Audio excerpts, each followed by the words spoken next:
Somebody asked, what are the important new disruptive technologies of the future? And so I'd like to step through the initiatives that my partners and I at Kleiner Perkins are pursuing. And the first is in the area of wireless communications of all kinds. The second is in services for enterprises, institutions, whether they're hospitals or for-profit businesses, web services, security services, and importantly, search services. Let me suggest the following point of view.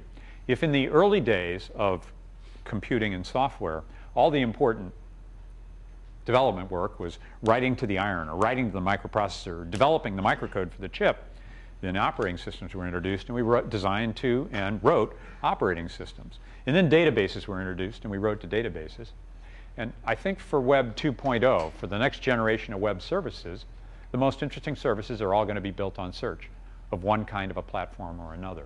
So enterprise search, access to information, visual access, geographic access, semantic access. I'm going to talk more about consumer content and services. It's in red because I like talking about and hope you enjoy hearing about Google. We're involved in several other ventures in that field. Open source is a very important initiative and well positioned for contribution and advantage. Next generation chips and memory, I think that's where we'll see nanotechnology applied first. Innovations in energy is something that my partners and I have been very curious about for quite some time. Anybody see Tom Friedman's column on Sunday about his wanting to be, I think it was an eco-entrepreneur or eco-globalist? He said the best thing we could do for peace in the Middle East would be to innovate so much that the price of oil went to $18 a barrel. That would force social change, creation of opportunity, more than any agreement we might reach about the Gaza Strip.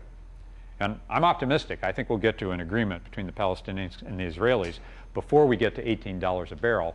But I also believe that innovations from entrepreneurs can get us there. In fact, we're involved in 4 such ventures today. Personalized medicine is a very exciting field. Our partnership has 2 or 3 initiatives underway here, one of them in combination with Stanford. And so we've sequenced the human genome, right?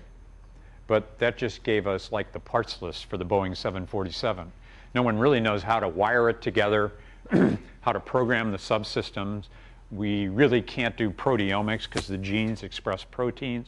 We don't know what all the pathways are that are modulated or regulated by various proteins and receptors. So there's a lot more to know. But with just today's knowledge of genomics, and it's remarkable, it was a networking effort among many universities and using processing power.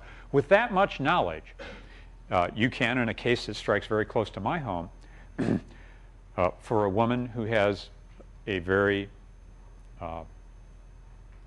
frequent, I was going to say popular, but common, unfortunately common type of breast cancer or occurrence, take a sample of that tumor, do genomic analysis on it, and then determine with very high confidence that 90% of those women do not need to have chemotherapy because of the type of the tumor.